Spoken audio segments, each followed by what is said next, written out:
नमस्कार, आप देख रहे हैं कुबेर संदेश और मैं आपके साथ तरलीन सलूजा। आइए आज हम बात करते हैं नीमच की।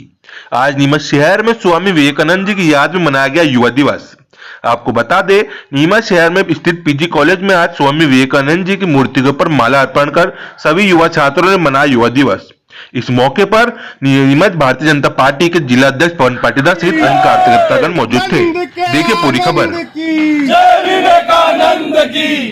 आज युवा दिवस है, जो विवेकानंद जी की याद में पूरा भारत देश बनाता है और विशेषकर युवाओं को प्रेरणा देने वाला पूरा उनका जीवन रहा है।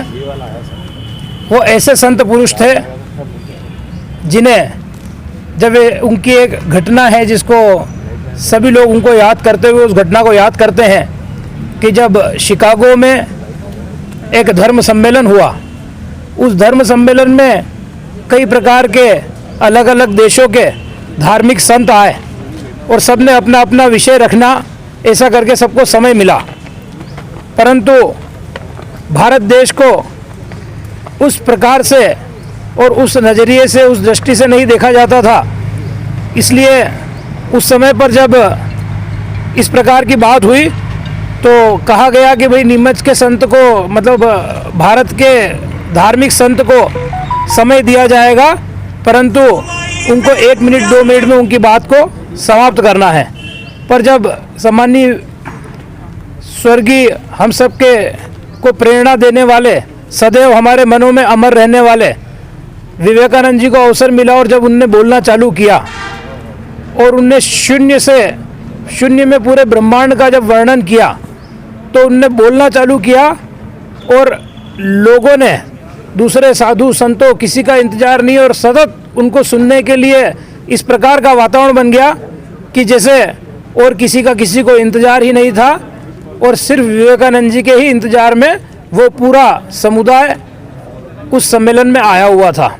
उसके बाद जब उनका वक्तव्य ख़त्म हुआ तो कई लोग उनके अनुयायी बने और वहाँ पर जब लोगों ने उनसे आग्रह किया कि आप, जो वहाँ का परिवेश है कि सूट पहनिए, पैंट पहनिए, शर्ट पहनिए, इस प्रकार का जब उनसे आग्रह किया तो उनने सबके लिए हाँ किया। बूट पहनिए तो उनने हाँ किया, पर उनने कहा कि ये टोपी पहनिए, जो अंग्रेजी गणवेश की पूरी होती है, टोपी पहनिए। तो उनने वहाँ कहा कि जिस चीज़ की जगह जहाँ है वहाँ मैंने पहन ली, मतलब मैंने जूते पहन लिए, टोपी नहीं पहनूंगा। तो उस प्रकार के वातावरण में खड़े रहकर भी भारत देश का मान ऊंचा करना, ऐसा उनने काम किया। और जब वे वहाँ से आए, इतना बड़ा सम्मान किसी को मिलना, उसके बाद जब वो भारत देश आए तो वो समुद्र के किनारे रेत में लौटने लगे तो लोगों को लगा कि कहीं विवेकानंद जी कहीं पागल तो नहीं हो गए।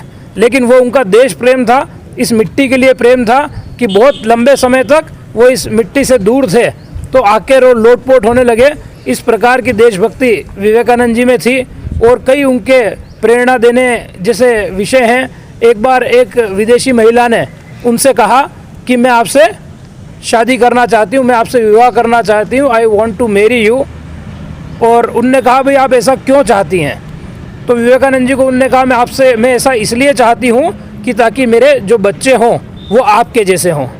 तो उनने बहुत ही सरल और जो भारत का मूल संस्कार है, जो संस्कृति है, जो भारत का धर्म सिखाता है, उनने कहा कि माता जी आप ये मान लीजिए मैं ही आपका बेटा हूँ। और इसी भाव के साथ जब उनने ऐसा कहा तो वहाँ के जो लोग थे वो अचंभित हो गए, क्योंकि हम समझते हैं वहाँ की संस्कृति कैसी है कि किस प्रकार से जब महिलाओं का कोई अगर इस प्रकार का कोई आग्रह या इस प्रकार का कोई प्रपोजल आए, पर उनने कहा मैं आपका बेटा हूँ, इस रूप में स्वीकार कर लिए क्योंकि आप मुझसे शादी करके और मेरे जैसे बेटे चाहते हैं। तो उन विवेकानंद जी की याद में सभी युवा यहाँ एकत्रित हुए। विद्यालय के युवा भी थे, भारतीय जनता पार्टी के हम सभी कार्यकर्ता भी हैं और युवा दिवस आज बनाने के लिए हम सब यहाँ एकत्रित हुए।